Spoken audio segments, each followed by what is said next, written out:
அதே வேளையில் சமுதாய சூழ்நிலை, காலநிலை போன்றவற்றை எடுத்து கூறி அவரை எச்சரிக்கவும் செய்தார். எந்த சிரமங்கள் வந்தாலும் ஏற்றுக்கொள்வதாக கூறியபோது அவரை இரு கரம் நீட்டி வரவேற்றார் சுவாமிஜி. இந்தியாவிற்கு வந்தார் நோபல். அவர் கல்கத்தாவை அடைந்தபோது அவரை வரவேற்க கப்பல் தளத்திற்கு சுவாமிஜியே சென்றார்.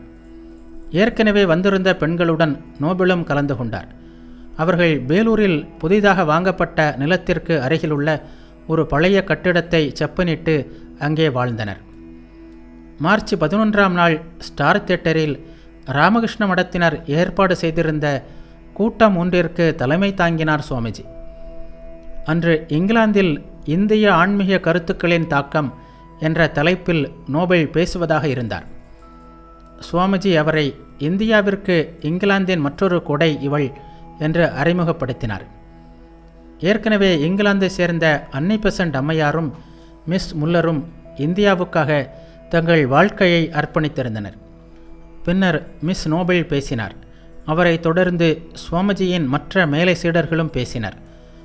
நோபல் தமது பணிகளை ஆரம்பிக்கும் முன்னர் அவர் அன்னை ஸ்ரீ சாரதா தேவியின் ஆசிகளை பெற வேண்டும் என்று விரும்பினார் சுவாமிஜி. எனவே மார்ச் 17ஆம் நாள் மேலை நாட்டு பெண்களை அன்னையிடம் அழைத்து சென்றார். அன்னை அவர்களை அன்புடன் வரவேற்று அவர்களை அருகில் அமர செய்து அவர்களுடன் உணவும் உட்கொண்டார். வைதிக பிராமண குடும்பத்தில் பிறந்தவராகிய அன்னை மிலேச்சர் என்று கருதப்பட்ட மேலை நாட்டு பெண்களை ஏற்றுக்கொண்டதை தமது பணியின் ஆரம்ப வெற்றியாக கருதினார் அவர்.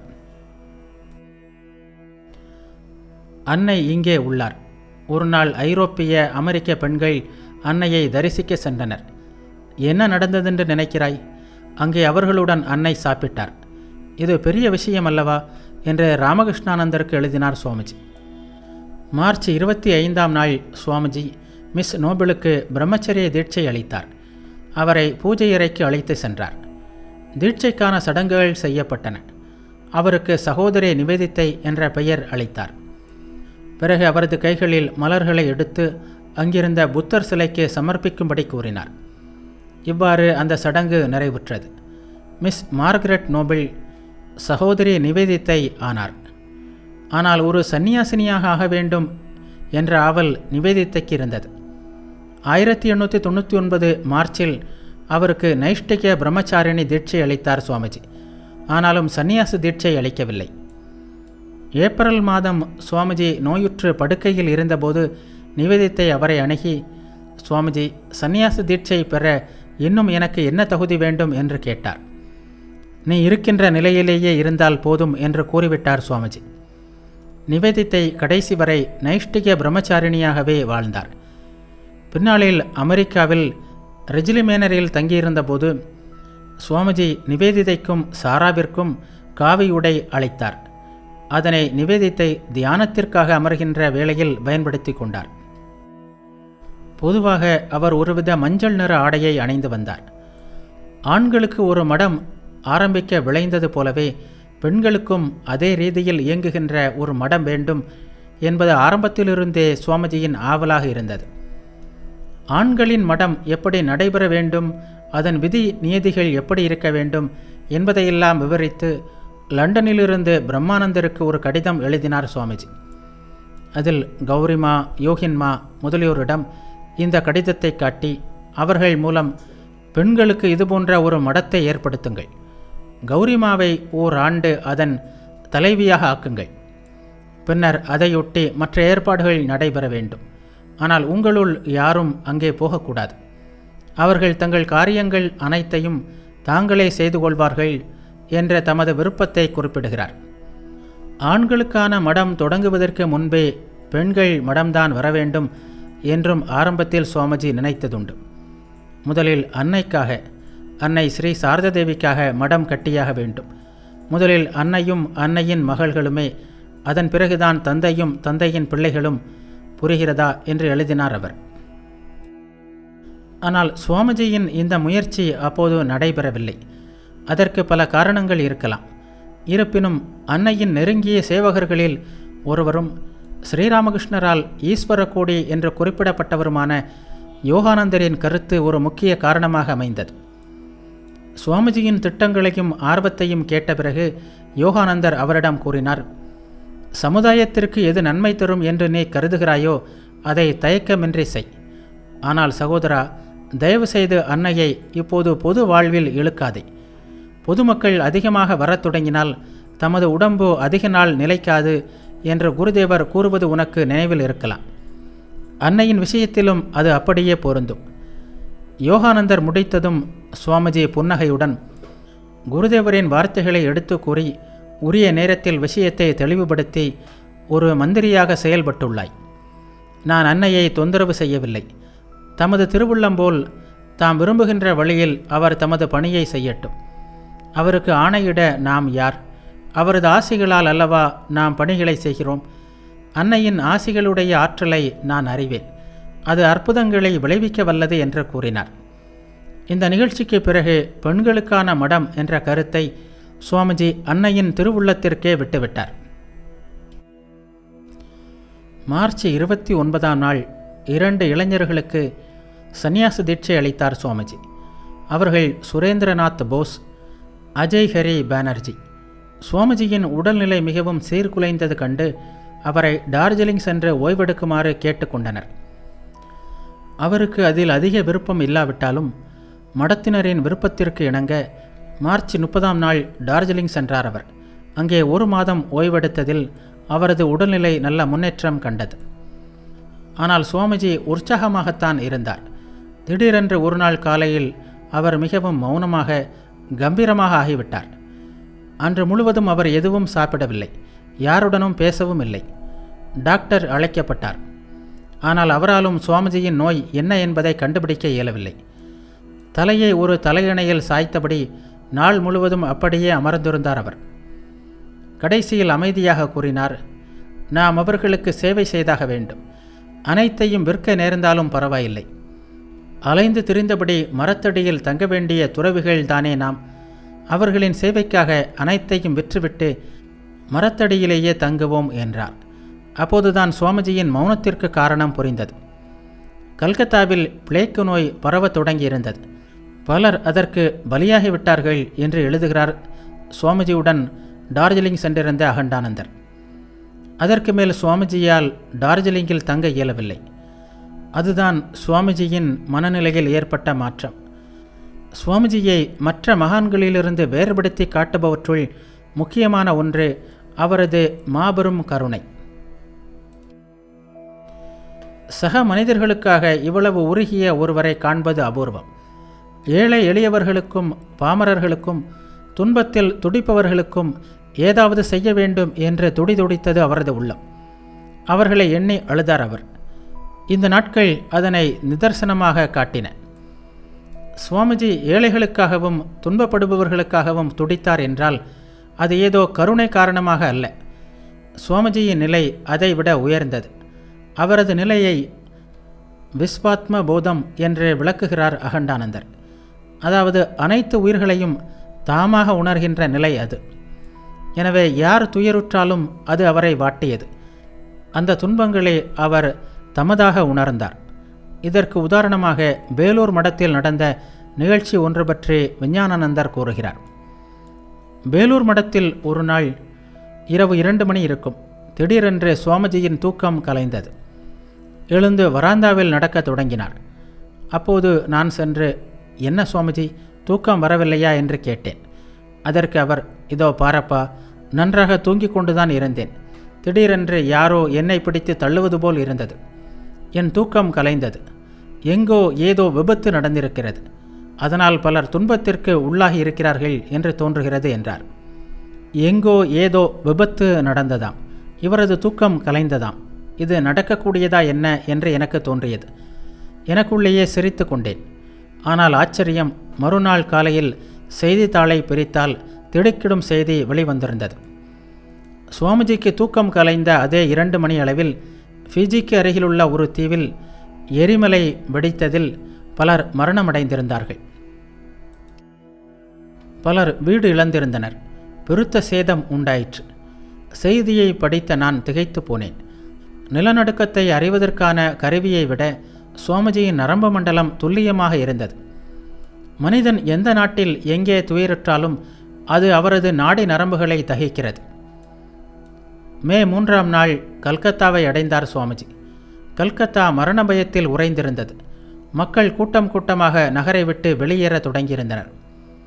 கல்கத்தாவிற்கு வந்த அன்றே நோய், அதை தடுப்பது எப்படி, இத்தகைய நேரங்களில் இறைவனின் திருநாமத்தை ஓதுவது எப்படி பயன் தருகிறது என்பது பற்றியெல்லாம் ஓர் அறிக்கையை எழுதி அதனை வங்க மொழியிலும் இந்தியிலும் துண்டு பிரசுரங்களாக மக்களிடையே விநியோகிக்க ஏற்பாடு செய்தார் சுவாமிஜி. பிளேக் நோய் அறிக்கை என்பதை விட இதனை சுவாமிஜியின் இதயத்தின் அறிக்கை என்பது மிகவும் பொருந்தும். கல்கத்தா சகோதரர்களே, நீங்கள் மகிழ்ச்சியாக இருந்தால் நாங்களும் மகிழ்ச்சியாக இருக்கிறோம். நீங்கள் துன்பப்பட்டால் நாங்களும் துன்புறுகிறோம். நெருக்கடியான இந்த காலகட்டத்தில் நாங்கள் உங்களுக்காக தொடர்ந்து பிரார்த்தனை செய்கிறோம். இந்த தொற்று நோயின் பயத்திலிருந்து நீங்கள் விடுபடவும் உங்களை நோயிலிருந்து காக்கவும் நாங்கள் ஒரு சுலபமான வழி பற்றி சிந்தித்து கொண்டிருக்கிறோம். இந்த கொடிய நோயைக் கண்டு பயந்து உயர்ந்தவர், தாழ்ந்தவர், பணக்காரன், ஏழை என்று எல்லோரும் நகரை விட்டு வெளியேறி கொண்டிருக்கின்றனர். இந்த நோய் நம்மிடையே உண்மையிலேயே வருமானால் உங்களுக்கு சேவை செய்வதிலும் சிகிச்சை செய்வதிலும் நாங்கள் அழிய நேர்ந்தாலும் கூட அதை ஒரு பெரும் பேராக கருதுகிறோம். ஏனெனில் நீங்கள் எல்லோரும் கடவுளின் வடிவங்கள். அகங்காரம், மூட நம்பிக்கை, அறியாமை இவற்றின் காரணமாக உங்களை வேறு விதமாக நினைப்பவர்கள் கடவுளுக்கே துரோகம் செய்கிறார்கள். அதன் மூலம் பெரும் பாவத்திற்கு உள்ளாகிறான். இதில் துளிக்கூட சந்தேகமில்லை. காரணமற்ற பயத்தினால் கலவரப்பட வேண்டாம் என்று உங்களிடம் பணிவுடன் கேட்டுக்கொள்கிறோம். கடவுளை நம்பி இருங்கள். பிரச்சனைகளை சமாளிக்க சிறந்த வழியை கண்டுபிடிக்க அமைதியாக முயற்சி செய்யுங்கள். இல்லாவிட்டால் அவ்வாறு செய்பவர்களுடன் ஒத்துழையுங்கள். பயம் எதற்கு? இந்த நோயின் காரணமாக மக்களின் மனதில் எழுந்துள்ள பயத்திற்கு எந்த உண்மையான அடிப்படையும் இல்லை. பொதுவாக பிளேக் எவ்வளவு பயங்கரமாக இருக்குமோ அவ்வளவு தீவிரமாக அது கல்கத்தாவில் பரவவில்லை. இறைவனின் திருவுள்ளமே அதற்கு காரணம். அரசாங்கமும் நமக்கு மிகவும் உதவியாக உள்ளது. எனவே பயம் எதற்கு? வாருங்கள், கடவுளின் எல்லையற்ற கருணையில் நம்பிக்கை வைத்து இந்த பொய்யான பயத்தை விட்டொழிப்போம். கச்சையை வரிந்து கட்டிக்கொண்டு செயல் களத்தில் குதிப்போம்.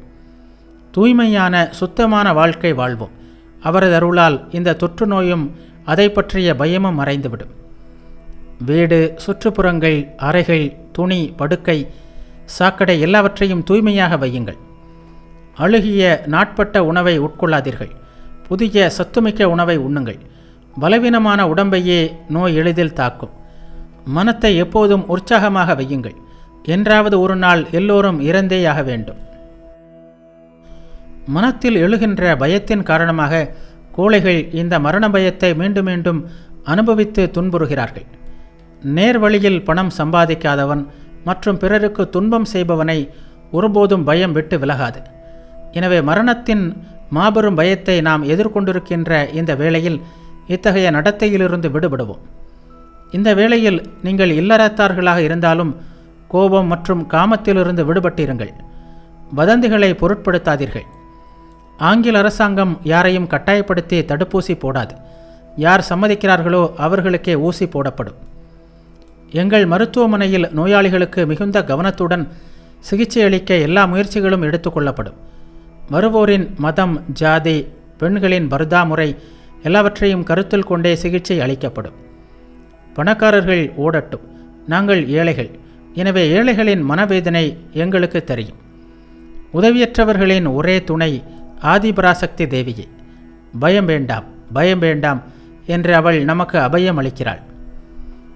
சகோதரா, உனக்கு உதவ யாரும் இல்லாவிட்டாலும் வேலூர் மடத்தில் வாழ்ந்து வருகின்ற பகவான் ஸ்ரீராமகிருஷ்ணரின் சேவகர்களுக்கு உடனடியாக தகவல் அனுப்பவும். நாங்கள் செய்ய முடிந்த உதவியை உடனே செய்வோம். தேவியின் அருளால் பண உதவியும் சாத்தியமே.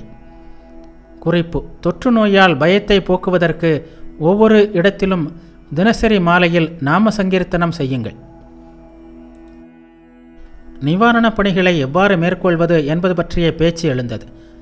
அப்போது சகோதர துறவி ஒருவர், சுவாமிஜி, இதற்கெல்லாம் பணத்திற்கு எங்கே போவது என்று கேட்டார். கணம் கூட தாமதமின்றி வந்தது சுவாமிஜியின் பதில். ஏன், மடத்திற்காக தற்போது வாங்கியுள்ள நிலத்தையே விற்போம். நாம் துறவிகள் பிச்சை உணவை ஏற்று மரத்தடியில் தங்குவோம்.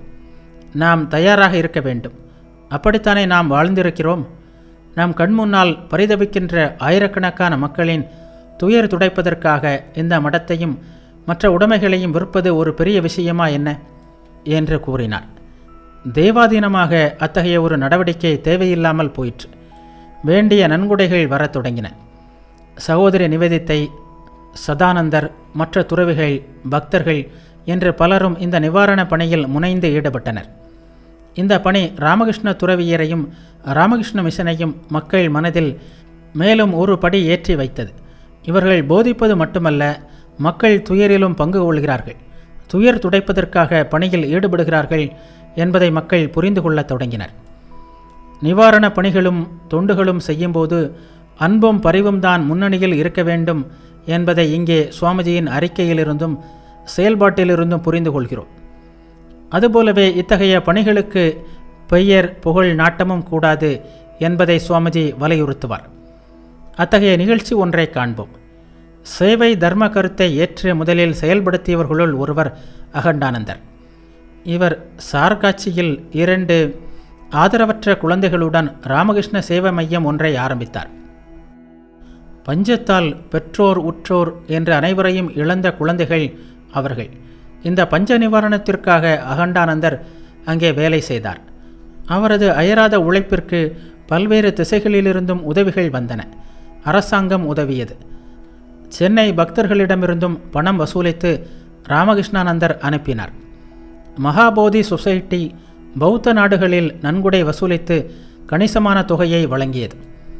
பிறகு நிவாரண பணி பற்றி அவர்கள் எழுதிய அறிக்கையில் முழு பணியையும் மகாபோதி சொசைட்டியே செய்வது போல் எழுதியிருந்தார்கள். இது அகண்டானந்தரையும் மற்றவர்களையும் வருத்தத்திற்கு உள்ளாக்கியது. இது பற்றி சுவாமிஜிக்கும் எழுதினார்கள். அதற்கு சுவாமிஜி எழுதிய பதில் நிவாரண பணிகளுக்கு ஒரு வழிகாட்டியாக விளங்குவதாகும். பெருமை யாருக்கு என்பதை மேலிட மக்களாகிய நீங்கள் சச்சரவிட்டு கொண்டிருக்க ஏழை மக்கள் பசியால் மடிவதா? பெயர் பெருமையெல்லாம் மகாபோதி சங்கம் வேண்டுமானால் எடுத்துக்கொள்ளட்டும். ஏழைகளுக்கு உதவி நடைபெறட்டும். பணி நன்றாக நடைபெறுகிறது என்பது சிறந்த செய்தி. இன்னமும் அதிக ஆர்வத்துடன் வேலை செய்யுங்கள். சிகாகோ சர்வமத மகாசபையில் கலந்து கொண்டவரான தர்மபாலர் மே 8ஆம் நாள் மடத்திற்கு வந்தார். சுவாமிஜியை மிகவும் நேசித்தார் அவர். அவர் வந்த அன்று பெரும் மழையாக இருந்தது. சுவாமிஜியை கண்டு பேசிய பிறகு தர்மபாலர் மிஸ்ஸஸ் சாராவை காண விரும்பினார். சுவாமிஜி அவரை அழைத்து சென்றார். மழை காரணமாக வழியெங்கும் சேரும் சகதியுமாக இருந்தது. மிகுந்த சிரமத்துடன் இருவரும் சென்றனர். ஒருமுறை தர்மபாலரின் கால்கள் சேற்றில் புதைந்து கொண்டன. சுவாமிஜி அவரது இடுப்பை பிடித்து தூக்கிவிட்டார். சாரா இருந்த வீட்டை அடைந்ததும் தர்மபாலர் தமது கால்களை கழுவ முற்பட்டார். சுவாமிஜி அவரது கையிலிருந்து தண்ணீர் குவளையை பிடுங்கி, நீங்கள் என் விருந்தினர், நான் தான் அதை செய்ய வேண்டும் என்று கூறி தாமே அவரது கால்களை கழுவ தயாரானார். தர்மபாலரும் சரி, அவரது மேலை நாட்டு சிஷ்யர்களும் சரி, அதற்கு சிறிதும் சம்மதிக்கவில்லை. அவரிடமிருந்து குவளையை பறித்து கொண்டனர்.